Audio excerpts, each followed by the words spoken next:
parce qu'ils se connaissent tous.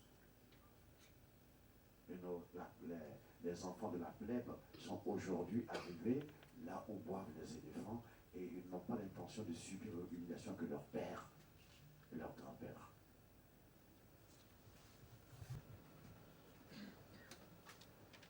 Je pense que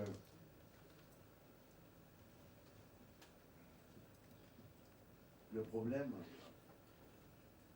est un problème économique.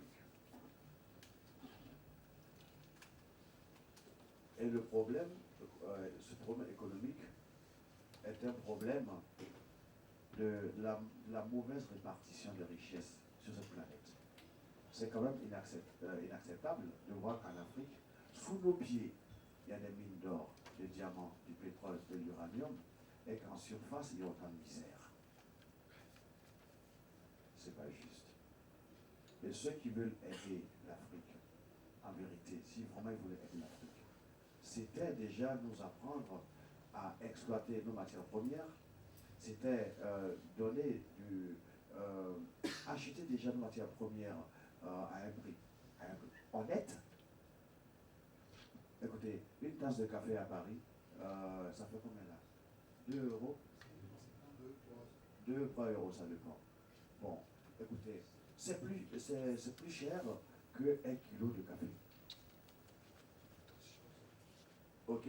Le kilo de café est à 300 francs.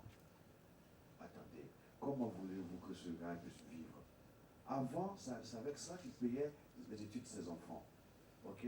C'est avec ça que le gars pouvait vivre, comprendre de son travail des champs. Aujourd'hui, il ne peut pas. Mais c'est quoi de comprendre cette affaire d'Ali Baba et les 40 voleurs qui sont en train d'imposer les prix à partir de la bourse de London? Regardez, c'est pas juste. Il y a un qui travaille sous le soleil et puis il y a un qui est assis dans le bureau qui dit le café, ça a 300 francs aujourd'hui. Sur quoi il se base celui-là? Mais c'est CFA, oui. Pas français, quoi soit français, pas. Mais c'est du folle. D'ailleurs, en tant que messager de la paix, il faut que je signale ça, monsieur le ministre. C'est du vol. Et puis tout le monde est d'accord. Ok? La Côte d'Ivoire produit le cacao. Et c'est la Suisse qui est le pays du chocolat. Sérieux? Pourquoi ne pas donner à la Côte d'Ivoire des usines pour transformer notre cacao en chocolat? Au moins, on va vivre décemment. Après, on dit que les immigrés, ils arrivent. Mais on va arriver, ouais. On va arriver. Les papillons vont là où il y a la lumière. C'est ça qui est la vérité. Et donc, alors, donnez-nous du boulot, qu'on puisse employer nos jeunes. Là, il va rester là. On dit, mais du courage, fiston, souffle, souffle. Okay, tu vas mourir comme ton grand-père l'a fait, de façon héroïque. Attends, lui n'a pas l'envie d'avoir cette mort glorieuse de son grand-père. Il veut venir en France. En France. Alors en France. Il veut aller à Paris. Parce que son cousin lui envoie des photos de Paris. C'est le symbole de la réussite. Alors si vous voulez que le gars il vienne en vacances, il peut. Mais il faut qu'au pays il ait du boulot. Ok? Le diamant.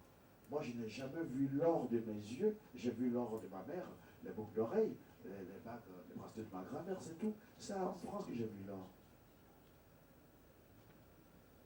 L'une des raisons pour laquelle, une des raisons soulignée par l'un des belligérants, c'est tout minerai, tout combustible découvert sur le sol ivoirien ou du Niger ou de la colonie française doit forcément passer par la France.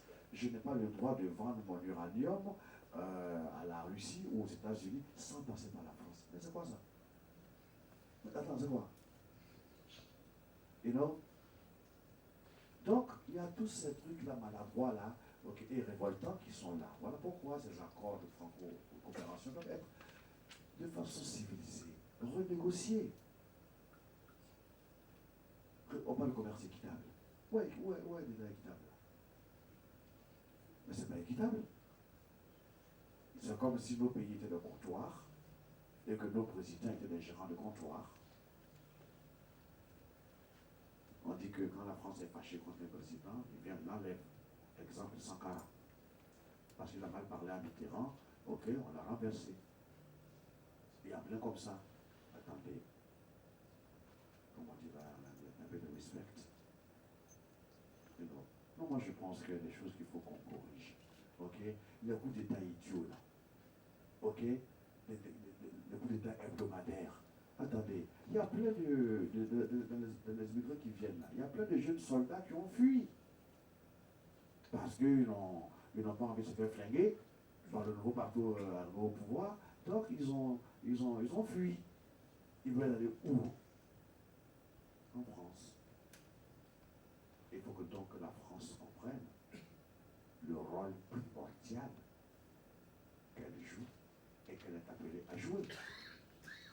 Ce serait trop facile de dire, voilà, vous êtes indépendant de au revoir, de quoi? Non. Nous sommes indépendants, soit vous allez nous aider